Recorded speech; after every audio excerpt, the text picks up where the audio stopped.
के हवाले अमानतें हो गई। फरमाया आपने कहाँ मुलाकात करनी है? मकाम कुबा पे। जब तक आप नहीं आएंगे मैं आगे मदीना तो आगे शहर में दाखिल नहीं होऊंगा। तो हजरत अली रज़ी अल्लाह तआला अन्हु से दोस्तों ने साथियों ने सवाल किया, अली भाई आप हिंदी बोल सकते? हिंदी नहीं, वही तो हिंदी बोल रहे हैं। बांग्ला बांग्ला इसको तर्जुमा करना अच्छा रहता है। हाँ कोई आए बंगला की तर्जुमा करे तो। हजरत सैयदना अली अल-मुर्तज़ा रज़ी अल्लाह तआला अन्हु से दोस्तों ने पूछा कि भाई अली आसपास से लोग जिंदगी में पुरसुकून रात कौन सी मिली है? कहा कि नबुव्वत के बिस्तर पे मैंने रात गुजारी है, मेरी जिंदगी की पुरसुकून रात थी। क्या बांग्ला बांग्ला बोल रहे हैं? नहीं आता भाई। ये आदमी है, इसको दीजिए, थोड़ा दीजिए, ये भाई को दीजिए थोड़ा थोड़ा बोलेंगे। हाँ बोलिए। दुआ बस में भी बैठकर मांगते रहेंगे ना, ये आपकी दुआ रद्द नहीं होगी। हदीस मुबारक में है ये दुआ आपकी कबूल होगी। এটা মসজিদে নিমরা হজের সময়তে একবারেই খোলে। এখানে হাজিরা নামাজ পড়ে জাবালে রহমত পাহাড়ের দিকে যায় দোয়া করার জন্য। এটাই হচ্ছে মক্কার আরাফাতের ময়দানের নিমরা মসজিদ।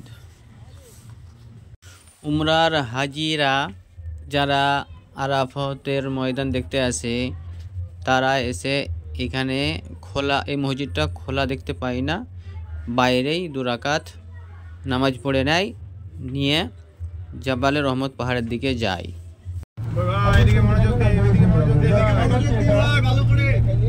এই জায়গাটার নাম হচ্ছে আরাফাতের ময়দান।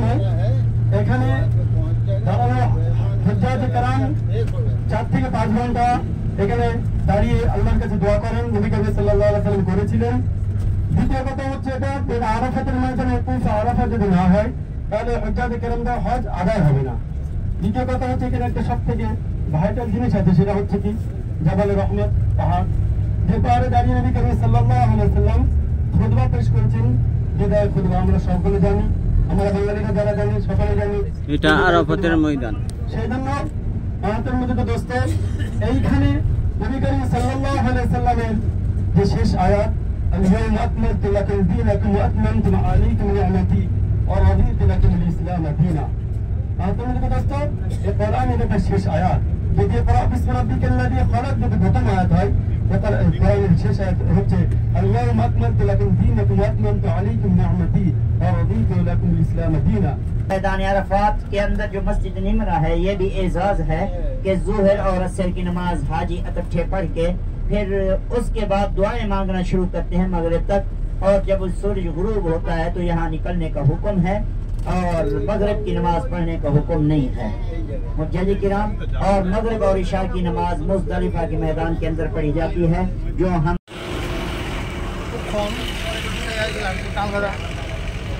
এটা জাবালে রহমত আরাফাতের ময়দান। এটা রহমত পাহাড় লাই আরাফাতের ময়দান, জাবালে রহমত পাহাড়।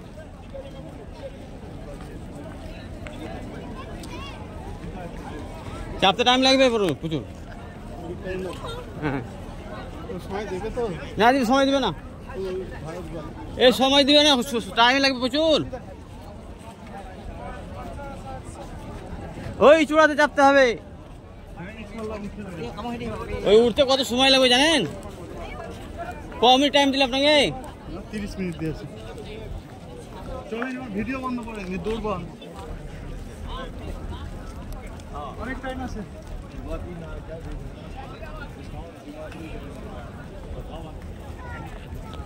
আস্তে আস্তে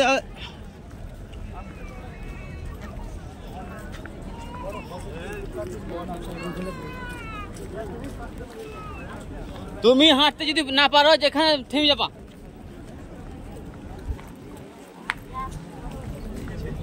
উঠার রাস্তা আলাদা ওইদিকে। শুনেন, যেন না পারবেন না। অনেক টাইম লেগে যাবে। কোন দিক দিয়ে উঠতে জানেন? ওই দিক দিয়ে অনেক রাস্তা। এটা দাঁড়িয়ে দোয়া করি। কত টাইম লাগবে আপনি মোবাইলে সার্চ করেন। এইগুলো উঠতে গেলে পার্সোনাল ভাবে আসতে হবে। পার্সোনাল ভাবে আসবো। হ্যাঁ। আসসালামু আলাইকুম। এটাই হচ্ছে জাবালে রহমত পাহাড়। এখানে নিমরা মসজিদে আরাফাতের ময়দানে নামাজ পড়ে হাজিরা এই জাবালে রহমত পাহাড়ে এসে দোয়া করে। কেউ যারা উপরে চাপতে পারে তারা উপরে চেপে দোয়া করে, এই পাহাড়ে চেপে উপরে। আর যিনারা চাপতে পারেন না তিনারা গায়ের নিচে থেকেই, পাহাড়ের গায়ে থেকেই দোয়া করে। আদম আলাইহিস সালাম আর মা হাওয়া আমাদের আদি মাতা এবং পিতা দুনিয়াতে বিচ্ছেদ হয়েছিল। বিচ্ছেদ হয়ে থাকার পরে এই জায়গাতেই এসে মিলিত হয়েছিলেন। আপনারা তো ঘটনা জানেন, আদম আলাইহিস সালাম জান্নাতে গন্ধম খেয়েছিল আল্লাহর বিনা পারমিশনে। ওই জন্য দুনিয়াতে আল্লাহ ফেলে দিয়েছিলেন দুজনাকে দুই দিকে। এই রহমতে জাবালে রহমত পাহাড়ে এসে আমাদের মা হাওয়া এবং আমাদের আদম আলাইহিস সালাম এসে দুজনাতে আল্লাহ মিলিত করেছিলেন এই পাহাড়েই। এই পাহাড়ের অনেক রহমত। এখানে যে দোয়া করে তাই কবুল করেন আল্লাহ।